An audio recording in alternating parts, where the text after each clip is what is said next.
Hallelujah. મારું નામ જગદીપ મેઘવાન છે. હું CDMથી આવું છું. ઈશ્વર પિતાનો આભાર માનું છું કે અત્યારે આ તક આપી ઈશ્વરે સાક્ષી આપવા માટે.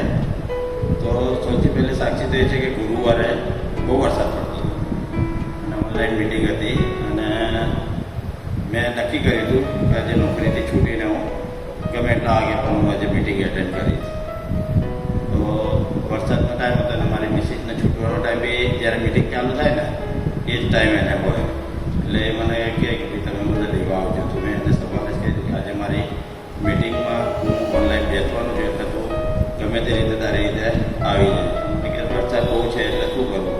મેં કીધું તારી રીતે ગમે તે રીતે વ્યવસ્થા કરી બસમાંથી ઉતરીને રિક્ષા કરીને પણ આવી જઈએ.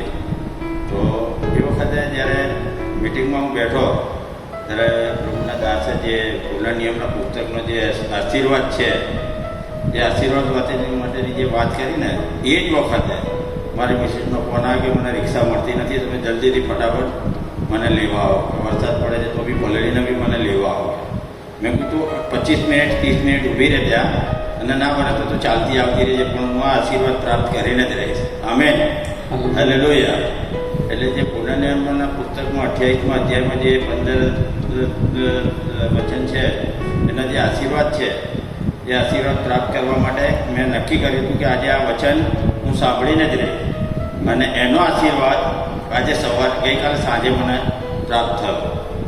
મારા એક મિત્ર છે એને અચાનક મારી પાસેથી પેમેન્ટ જેવો થયો એટલે મને કહે છે થોડી મને હેલ્પ કર. મેં કીધું મારે મકાનનો જે EMI છે એ ભરવા જેટલા જ પૈસા મારી પાસે છે, બીજા પૈસા મેં કીધું હજુ મારા બાબાનો મારા મિસિસનો પેમેન્ટ 10 તારીખે થાય છે એટલે 10 તારીખ સુધી મારી પાસે પૈસા રહે એટલા જ વ્યવસ્થા છે મારી પાસે EMI સિવાયના.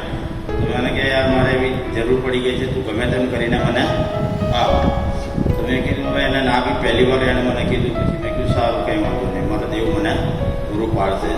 અને 2 દિવસ છે અને પાછું મારી ભત્રીજીએ મને ફોન કર્યો કે કાકા મારે અચાનક જરૂર પડી ગઈ છે 5000 રૂપિયાની, તો મને તમે વ્યવસ્થા કરી આપો. હવે હું ના બી નહીં પાડી શકું. પછી EMI જેટલા પૈસા પડ્યા હતા અને ઘરના 10 તારીખ સુધી ચાલે એટલા જ પૈસાની વ્યવસ્થા હતી. તો પણ મેં ઈશ્વર પર ભરોસો રાખ્યો. મેં કીધું ચાલો વાંધો નહીં. અને ઈશ્વરને પ્રાર્થના કરીને પૈસા મેં એમને આપ્યા. મેં કીધું ઈશ્વર તમે જાણો છો કે આ પૈસાની વ્યવસ્થા તમે દર મહિને મને કઈ રીતે પૂરી પાડો છો એ રીતે. અને દેવના ભરોસે મેં એ લોકોને પૈસા આપ્યા. અને મારા બાબાનો પેમેન્ટ 10 તારીખ પહેલાં કોઈ દિવસ થતો નથી. ને કાલે સાંજે જેવો નોકરીથી આવ્યો મારા બાબા કે પપ્પા પેમેન્ટ થઈ ગયો. Thanks lord. હાલેલુયા. તો એટલે મેં એ જ કીધું મારા બાબાને કે જ્યારે દશાંશ જ્યારે આપીએ છીએ ને તો માલકી 3 અને 10માં જે લખ્યું છે એ રીતે કે દશાંશ તમે મારા ભર્યા પૂરા ભંડારમાં લાવો, જેથી કરીને અન્નની છત રહે. અને એનો આશીર્વાદ હું એટલો બધો આપીશ કે તમે એ આશીર્વાદ કેટલો બધો મળશે કે તમે સમાવેશ નહીં કરી શકો. હાલેલુયા.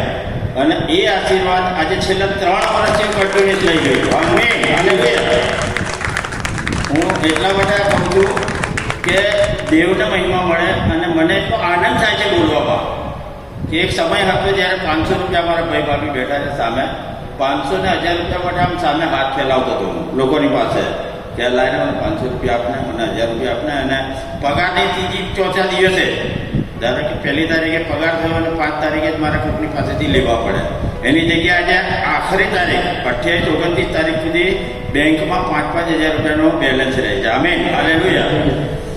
આ સાક્ષી હું ફક્ત મારા એકલાને કહેવામાં એટલા માટે હું વારે ઘડી કહેવા માગું છું કે એ જે આશીર્વાદ ઈશ્વરે જે મને આપ્યો છે ને એનો આનંદ જ્યારે દેવામાં હતો, જ્યારે દેવામાં ફસાયો હતો અને એ વખતે જ્યારે ઓછા પૈસામાં ઘર ચલાવવાનું, બીમારી જોવાની, વ્યવહાર કરવાનું, બધું ચલાવવાનું, તો ત્યારે એટલે જે દુઃખી હતો ને એ દુઃખનો આશીર્વાદ એ ઈશ્વરે મને ખુશીમાં આપ્યો છે.